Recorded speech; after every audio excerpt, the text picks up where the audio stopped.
Elena Vance was earning exactly $9.50 an hour.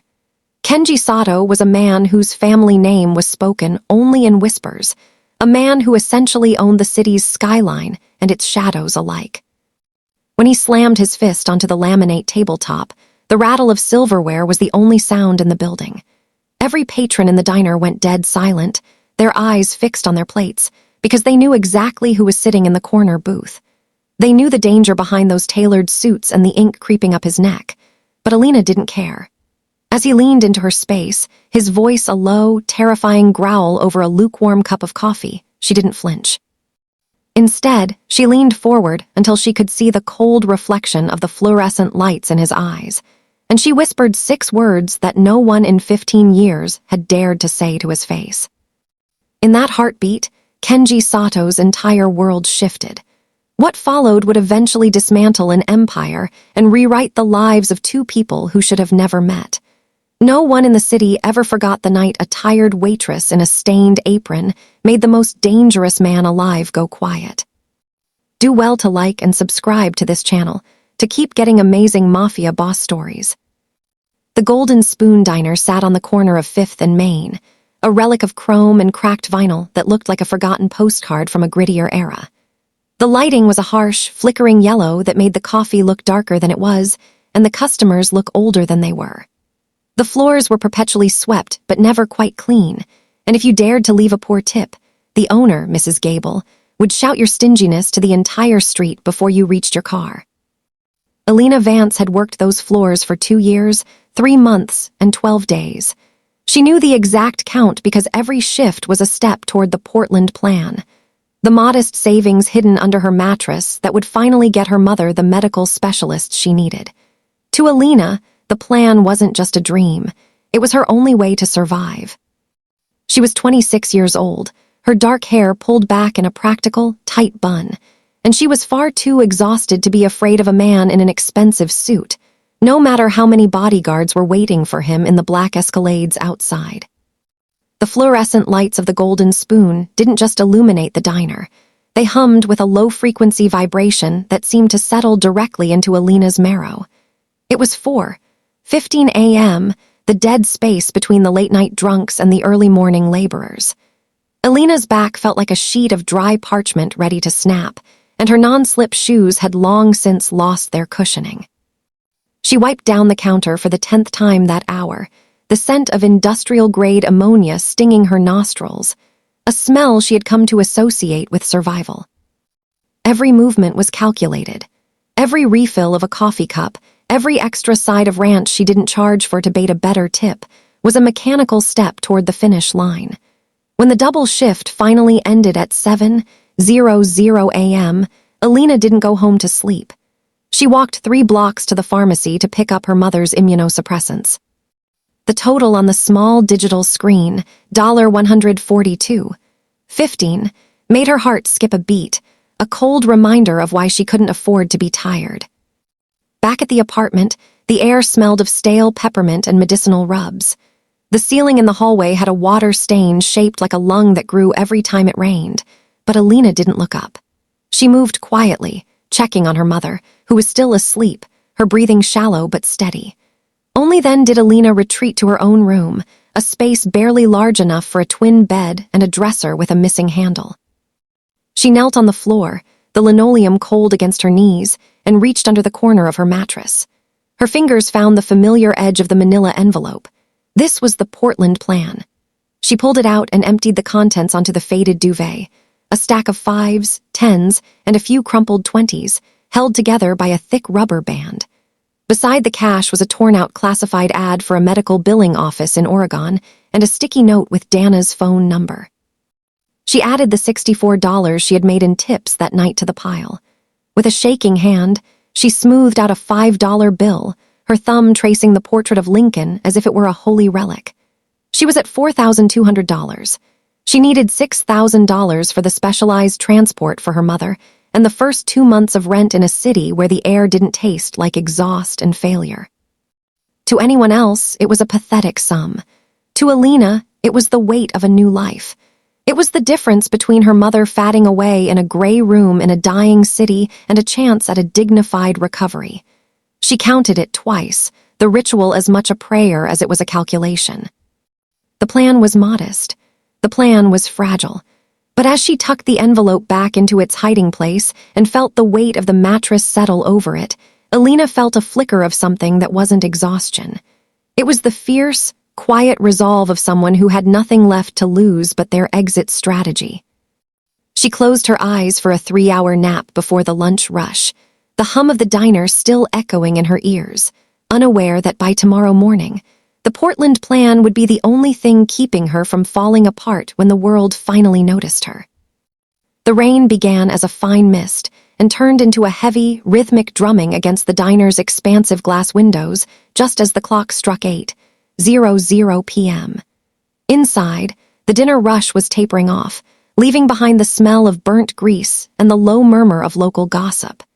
Elena was clearing a stack of heavy ceramic plates from table 4 when the atmosphere in the room didn't just change, it curdled.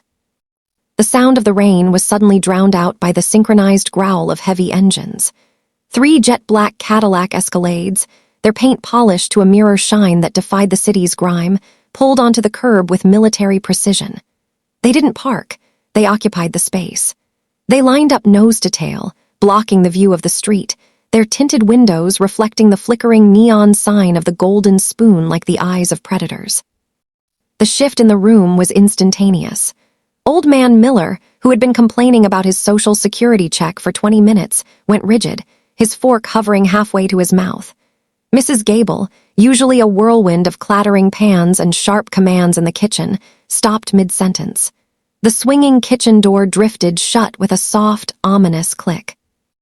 Elena stood by the bus station, a damp rag in her hand, watching as the doors of the lead and rear vehicles opened. 6 men stepped out into the downpour. They didn't run for cover. They stood in the rain, hands clasped in front of them, dark suits absorbing the water, creating a human corridor that led directly to the middle SUV. The street seemed to hold its breath.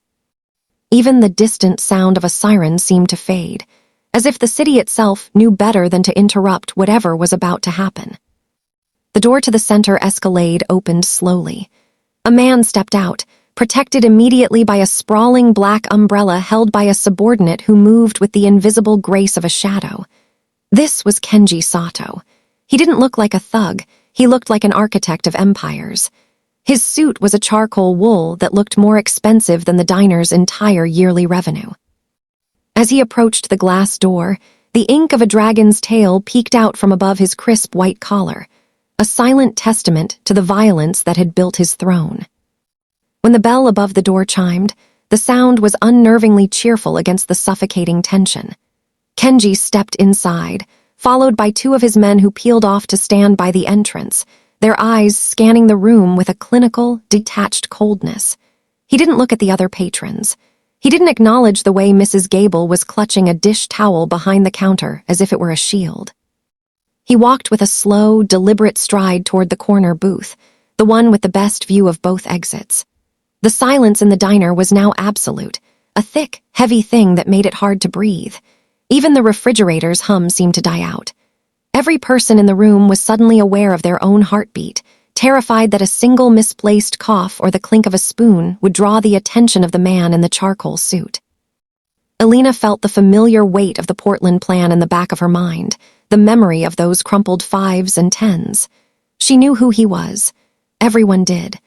But as she looked at the terror on her coworkers' faces, and then at the man now sliding into the vinyl booth with the entitlement of a king, a different kind of heat began to rise in her chest. It wasn't bravery, it was the pure, crystalline exhaustion of a woman who had worked 18 hours and simply didn't have the energy to participate in a masquerade of fear. She grabbed a menu and a glass of water. Her shoes squeaked against the linoleum, the sound cutting through the silence like a gunshot. She felt the eyes of the bodyguards track her every movement, their hands shifting slightly under their jackets. She didn't stop. She walked straight to the corner booth, the only person in the room still moving, and set the water down in front of the man who owned the city. The water in the glass didn't even tremble as Elena set it down. Kenji Sato didn't look up at first. He was staring at a manila folder one of his men had placed before him, his jaw set in a line of permanent, weary tension. The silence in the diner was so brittle it felt as though the mere act of Elena breathing might shatter it. "Menu," she said, her voice flat, devoid of the practiced cheer she usually reserved for the morning regulars. Kenji's eyes shifted. They weren't the eyes of a monster, but something far more dangerous, the eyes of a man who had forgotten that other people were real. He didn't touch the menu. He simply tapped the rim of his heavy ceramic mug. "Coffee, black, hot." Elena turned without a word, her non-slip shoes chirping against the floor. She grabbed the glass pot from the burner, the one that had been sitting there for 20 minutes, and returned. She filled his cup to the brim. A wisp of steam rose, but it wasn't the roiling heat of a fresh brew. She knew it. She also knew she had 4 other tables waiting and a mounting headache that felt like a rail spike behind her left eye. She was halfway back to the counter when the explosion happened. A heavy fist slammed into the table with a sound like a physical blow to the chest. The silverware jumped, and the ceramic mug rattled violently, sloshing dark liquid onto the white tablecloth and Kenji's charcoal sleeve. "Is this a joke?" Kenji's voice wasn't a shout. It was a low, vibrating snarl that carried to every corner of the room. "I asked for hot coffee. This is tepid swill." Elena stopped. She didn't turn around immediately. She felt the gaze of the 2 bodyguards at the door bore into her back. Behind the counter, Mrs. Gable had turned as white as her apron, her hand hovering over the landline. "I'll get you a fresh pot, sir," Elena said, her voice tight. "You'll get it right the first time," Kenji snapped, standing up. He was taller than he looked sitting down, a broad-shouldered shadow that seemed to swallow the light. He stepped toward her, invading her space until she could smell the expensive sandalwood of his cologne and the faint, metallic scent of the rain on his coat. "Do you have any idea how much my time costs? Or are you as dim-witted as you are incompetent? You're a waitress, not a decorative fixture. Do your job or find a gutter to crawl into." The insult was casual. It was the dismissiveness of it, the way he looked at her not as a woman with a sick mother and a plan under her mattress, but as a faulty piece of machinery, that finally snapped the last thread of Elena's restraint. The Portland plan, the $9.50 an hour, the years of swallowing bile for the sake of a tip, it all surged up in a hot, blinding wave of exhaustion. Elena didn't shrink back. She didn't apologize. Instead, she took a single, deliberate step forward, closing the gap until she was inches from his chest. She looked him dead in the eye, ignoring the way his bodyguards twitched, their hands moving toward their holsters. The diner held its breath. Kenji leaned down, his face a mask of cold fury, expecting her to crumble, expecting a tearful plea for forgiveness. Instead, Elena's voice was a calm, lethal whisper that cut through his arrogance like a razor. "Shout at me again," she breathed, her eyes never wavering from his, "and I will end you." The air left the room.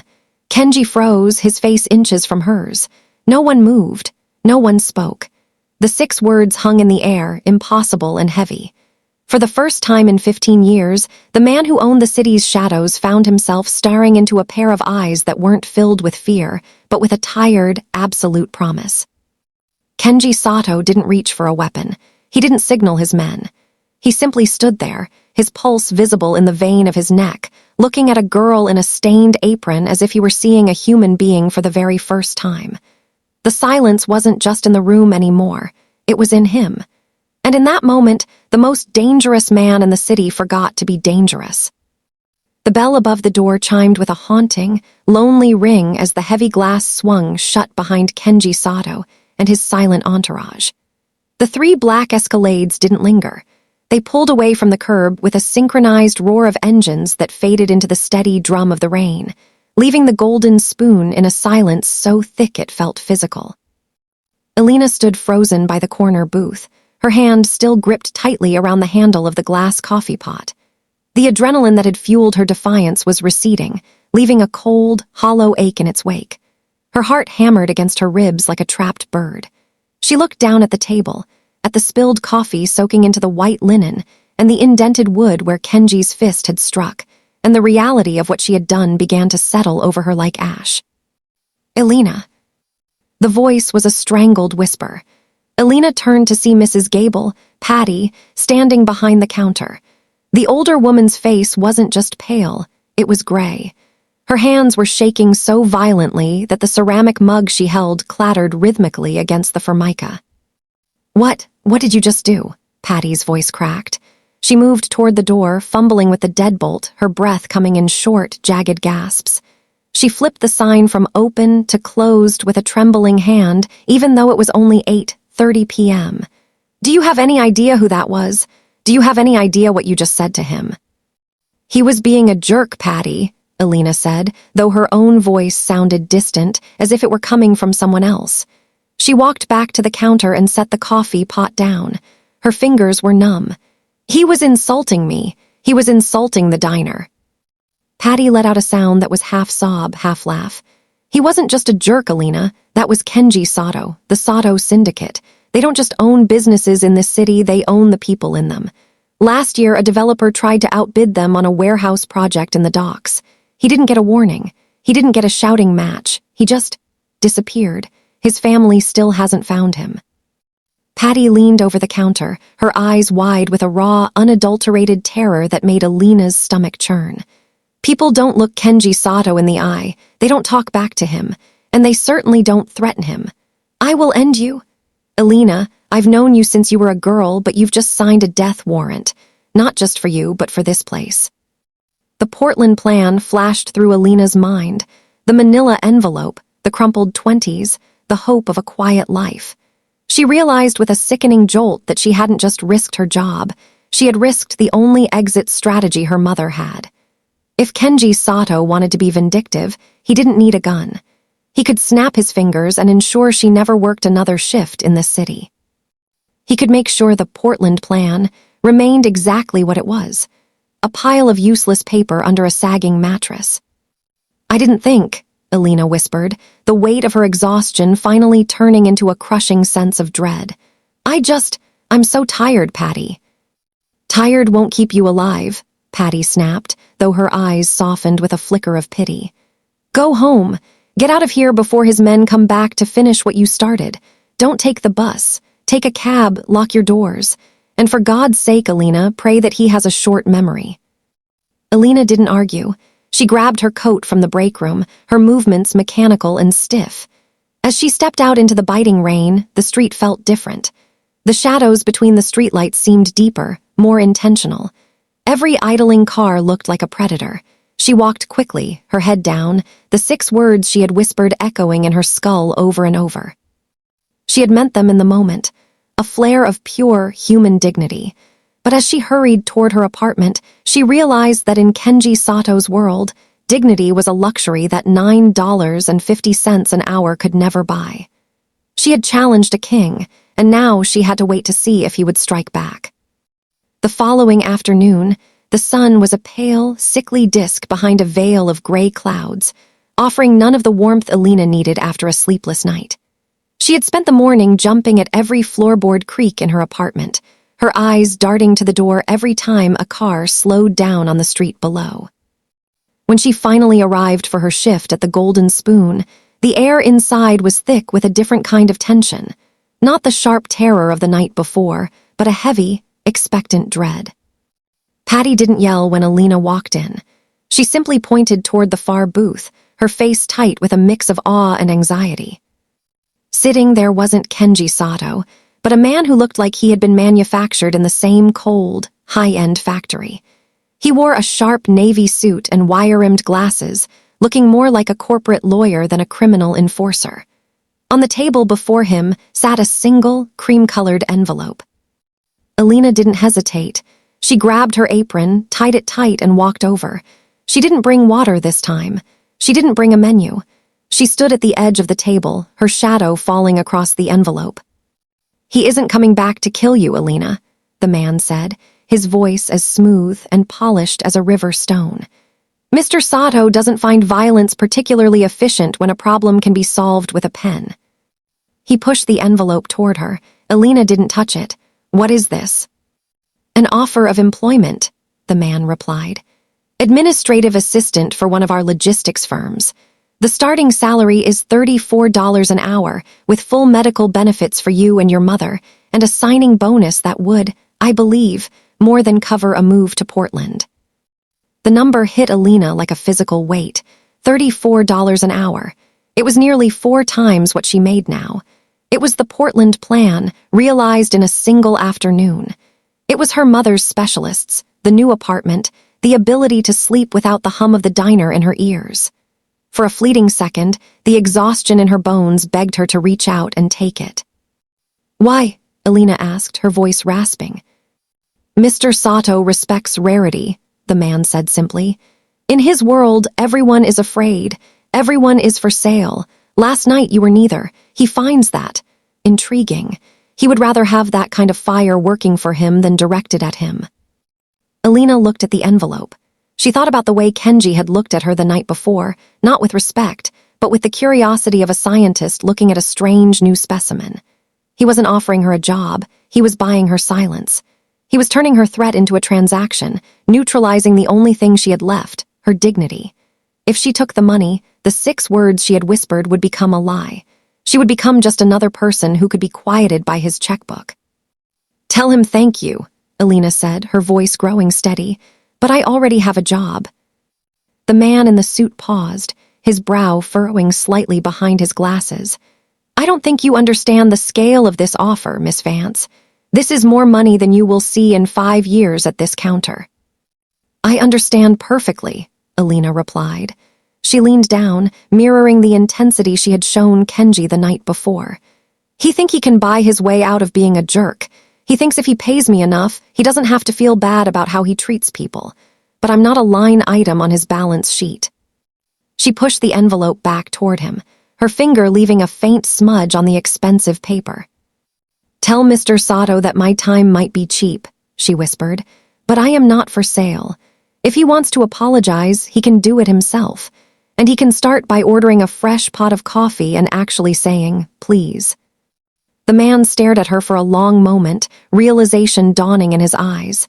He didn't argue. He picked up the envelope, tucked it into his jacket, and stood. "He told me you might say that," the man murmured. "He also said that if you did, I was to tell you that he's never liked please. It feels too much like a surrender." As the man walked out, Elena felt Patty's eyes on her from the kitchen. She knew she had just thrown away the easiest path her life would ever offer.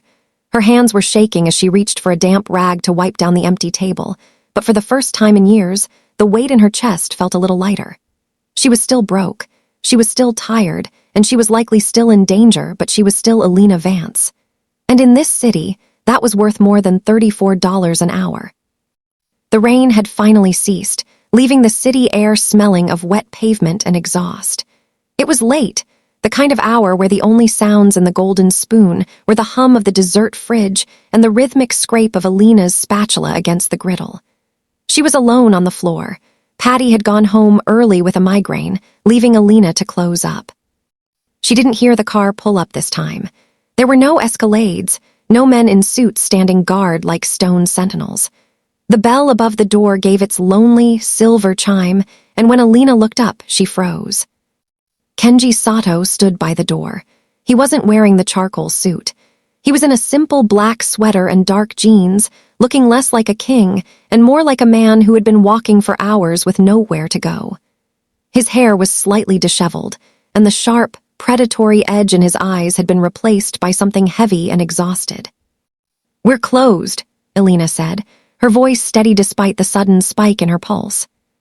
"I know," Kenji replied. He didn't move toward the corner booth. Instead, he walked toward the counter and sat on one of the swivel stools, his movements slow, almost tentative.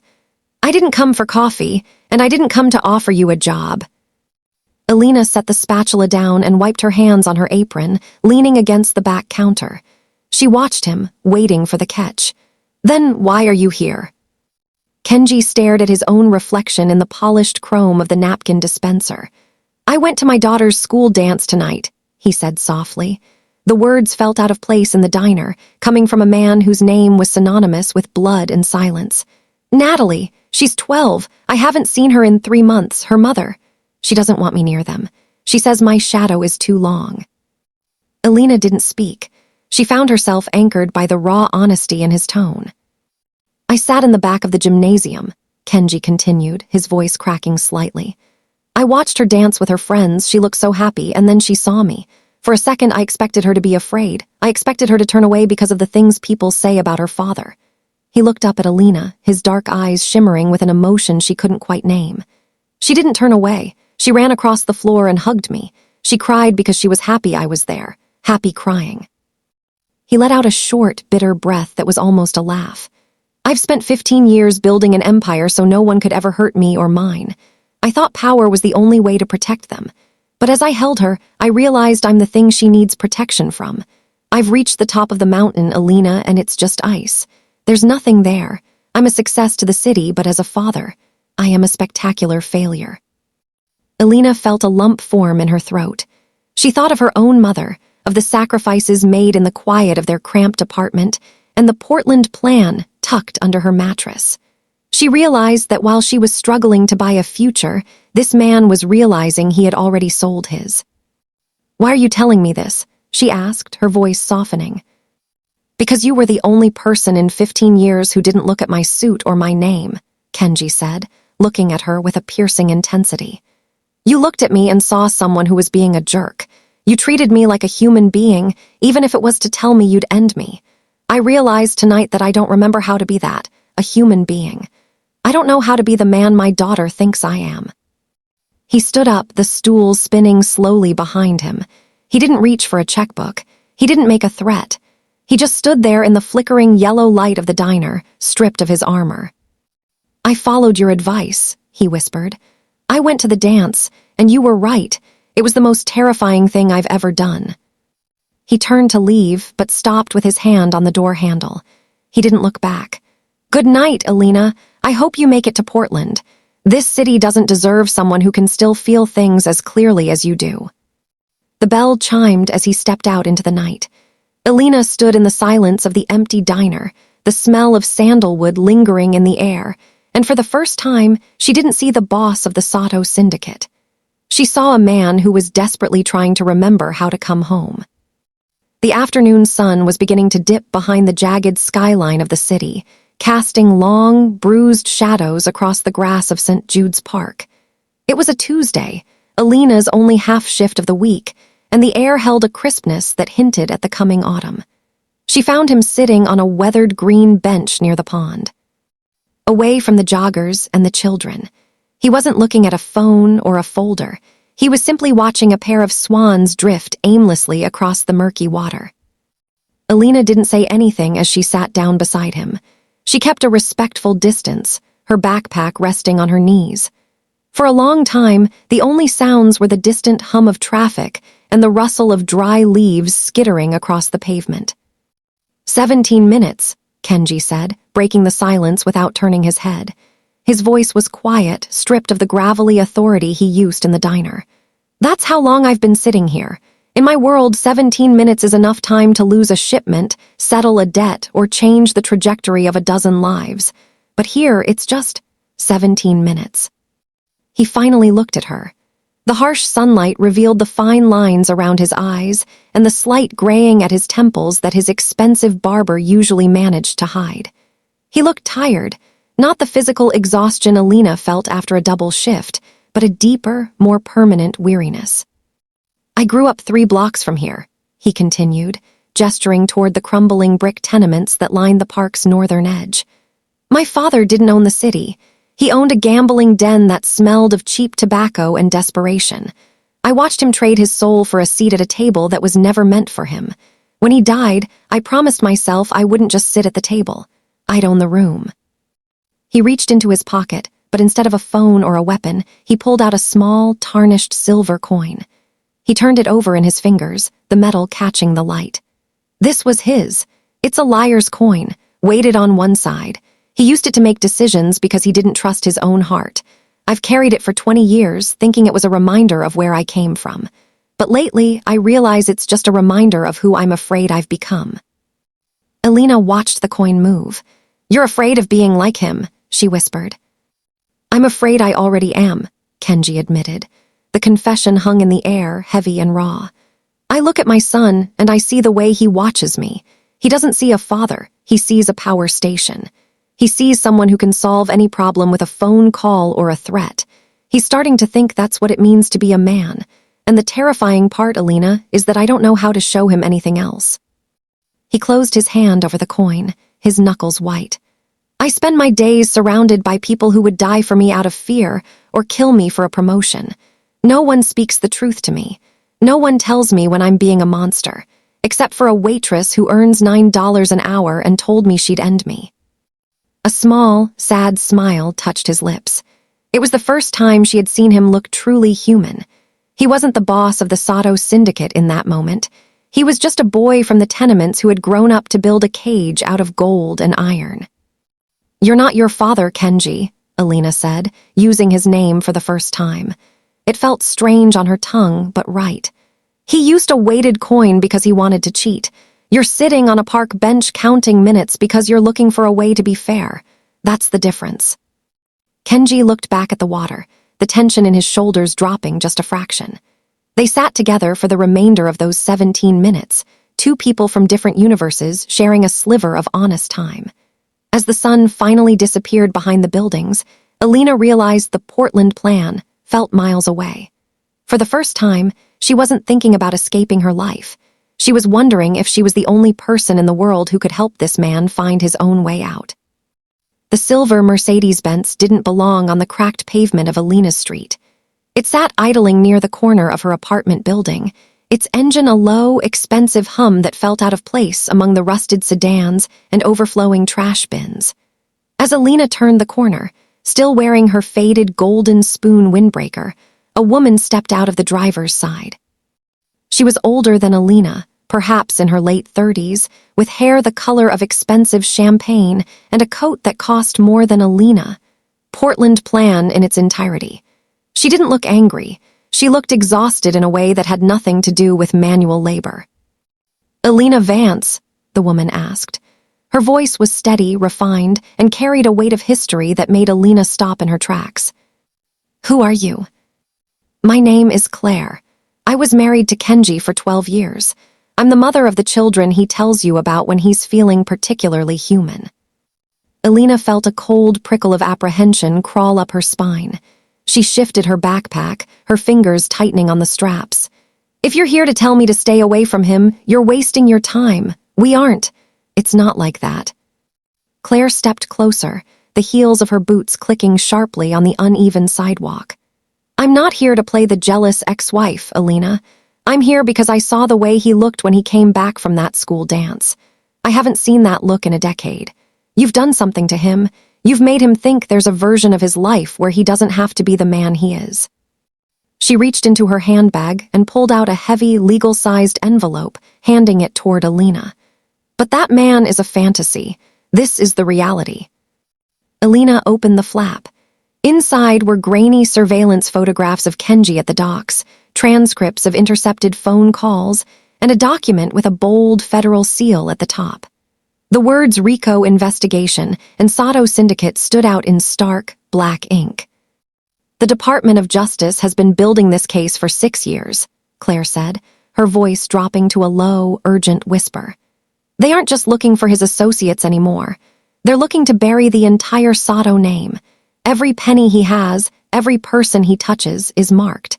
They are going to dismantle his world, and they won't care if you're just a waitress who caught his interest on a Tuesday night." Elena stared at a photo of Kenji. He looked different in the grainy black and white image, harder, more calculated. "Why are you telling me this?" "Because Kenji is a magnetic man, Elena. He's powerful and lonely, and that's a dangerous combination for a woman with a good heart. He'll pull you into his orbit, and when the federal government drops the hammer, you'll be crushed under the weight of an empire you didn't even want a part of." Claire reached out, touching Elena's arm with a gloved hand. "You have a plan, don't you? Everyone who meets him has a dream they're trying to protect. Take your mother. Take your savings. Go to Portland. If you stay, you aren't helping him. You're just becoming collateral damage in a war that was lost before you even met him." The wind picked up, swirling a discarded candy wrapper around Elena's feet. She looked up at her dark apartment window, where her mother was likely waiting for her evening tea, and then back at the legal documents in her hand. The Portland plan suddenly felt like a child's drawing compared to the life-and-death machinery Claire was describing. "He told me he wants to change," Elena said, though the words felt fragile in the face of the federal seal. "Kenji Sato is a king," Claire replied, stepping back toward her car. "And kings don't change, Elena, they just fall. Make sure you aren't standing next to the throne when it happens." The Mercedes pulled away, leaving Elena alone on the darkening street corner. She clutched the RICO documents to her chest, the weight of the truth far heavier than the manila envelope under her mattress. The Portland plan was safe, but for the first time, she realized that walking away from Kenji might be harder than standing her ground against him had ever been. The manila envelope sat on the small kitchen table, its edges frayed from months of being tucked under a mattress. Beside it lay the heavy, cold documents Claire had given her, the RICO investigation, the surveillance photos, the black-and-white evidence of a man who existed in a world of violence and impending ruin. Elena sat in the dim light of her kitchen, the only sound the rhythmic ticking of the wall clock and her mother's soft, labored breathing from the next room. For 2 years, the Portland plan had been her North Star. It was the everything plan: a clean break, a quiet life, and the safety of a city where no one knew her name or her past. It was $1,800 away from being a reality. If she left tomorrow, she could be in Oregon by the weekend, away from the shadow of the Sato Syndicate and the federal hammer that was about to fall. But as she looked at the photos of Kenji, she didn't see the boss the FBI was hunting. She saw the man on the park bench who had counted 17 minutes just to feel like a person. She saw the father who had wept because his daughter was happy to see him. The choice wasn't about money or a move. It was about whether she believed a human being could truly change their nature. If she took the everything plan, she would be safe, but she would always wonder if she had walked away from the only person who had ever truly seen her. She would be escaping to a life built on the memory of her own fear. Elena stood up and walked to her mother's bedside. She smoothed the hair back from her mother's forehead, her touch light. "We're staying for a little while longer, Mom," she whispered. She walked back to the kitchen, picked up the manila envelope, and tucked it into her backpack. She didn't put it back under the mattress. Then she took the RICO documents and placed them right on top. She wasn't choosing the syndicate, and she wasn't choosing the crime. She was choosing the uncertain ground of a man who was trying to find his way out. She walked out of her apartment and into the cool night air, heading toward the quiet, darkened street where Kenji's private car was always waiting in the shadows. She didn't look like a girl with $9.50 an hour in her pocket. She looked like someone who had decided that the truth was worth more than an escape. She reached the car, and the window rolled down. Kenji's face was silhouetted against the city lights. He looked surprised to see her at this hour, his expression guarded. "I have something you need to see," Elena said, her voice steady and clear. She didn't ask for permission. She opened the back door and sat down beside him, handing him the federal documents. "This is what's coming for you. Your ex-wife gave it to me. She told me to run." Kenji took the papers, his eyes scanning the first page. The color drained from his face as he realized the depth of the investigation. He looked at her, truly looked at her, his jaw tightening. "Why didn't you?" "Because you told me you didn't know how to be the man your daughter thinks you are," Elena said, looking him dead in the eye. "You can't be that man if you're running, and you can't be that man if you're lying. I'm staying, Kenji, but only if you decide right now that the Empire isn't worth more than your son's future." The silence in the car was absolute. The everything plan was gone, replaced by a path that was jagged, dangerous, and entirely unknown. Elena Vance had stepped onto the uncertain ground, and for the first time in his life, Kenji Sato realized he wasn't the one in control. "What do you want me to do?" he whispered, the weight of the paper heavy in his hands. "I want you to be the person I threatened to end," Elena replied. "I want you to be real." The news cycle moved with a predatory speed that Elena had only ever seen in nature documentaries. By Monday morning, the grainy surveillance photos she had held in her kitchen were splashed across every television screen in the Golden Spoon. The headlines screamed about the fall of the Sato Syndicate, detailing a series of indictments that reached into the very marrow of the city's infrastructure.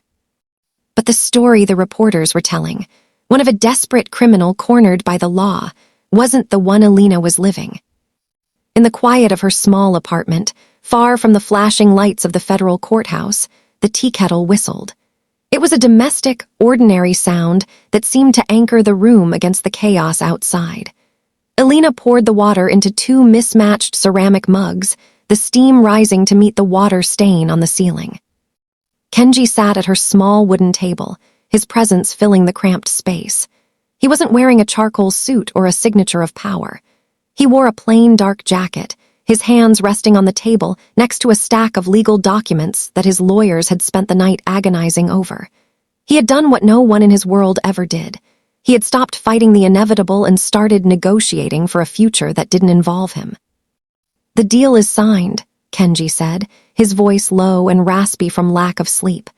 "I've given them enough to dismantle the shipping routes and the ghost companies.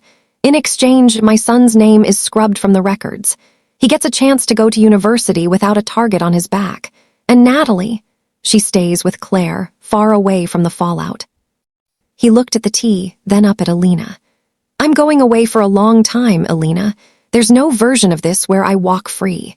The lines in the sand have been drawn, and I'm on the side that has to pay the debt." Elena sat down across from him, pushing a plate of toast toward the center of the table. "You paid the debt the moment you chose them over the Empire," she said firmly. "The prison cell is just a formality. You're already a free man because you aren't a monster anymore." Kenji reached into his pocket and pulled out the tarnished silver coin, the weighted one he had carried since his father's death. He placed it on the table between them. "I don't need this anymore. I don't need to cheat to make a decision." The Portland plan was still in Elena's backpack, but it had changed. It was no longer an escape from a life she hated. It was a seed for a life she was choosing. She had decided to move her mother to the coast in 3 months, but she had also promised to visit a certain federal facility every visiting day until the gates opened again. "I'll be there when you get out," she said, her voice a quiet promise. "And I'll bring a fresh pot of coffee. I might even say please." A genuine, weary smile broke across Kenji's face, the kind of smile a man only wears when he has nothing left to hide. He stood up as the black car, a nondescript government sedan this time, pulled up to the curb outside her window. He didn't look back at the city he used to own. He looked at the woman who had dared to tell him the truth when everyone else was too afraid to breathe. As the car pulled away, Elena stood at her window, watching the tail lights disappear into the morning mist. She went back to the table, picked up the weighted coin, and dropped it into the trash can. She didn't need luck, and neither did he. They had found the uncertain ground together, and for the first time in her life, Elena Vance wasn't counting the days until she could leave. She was simply living the one she had. The story of the waitress and the boss didn't end with a crown or a pile of gold. It ended in a quiet apartment with the smell of peppermint tea, and the realization that the most dangerous thing in the world wasn't a man with an empire. It was a person with the courage to hold their ground.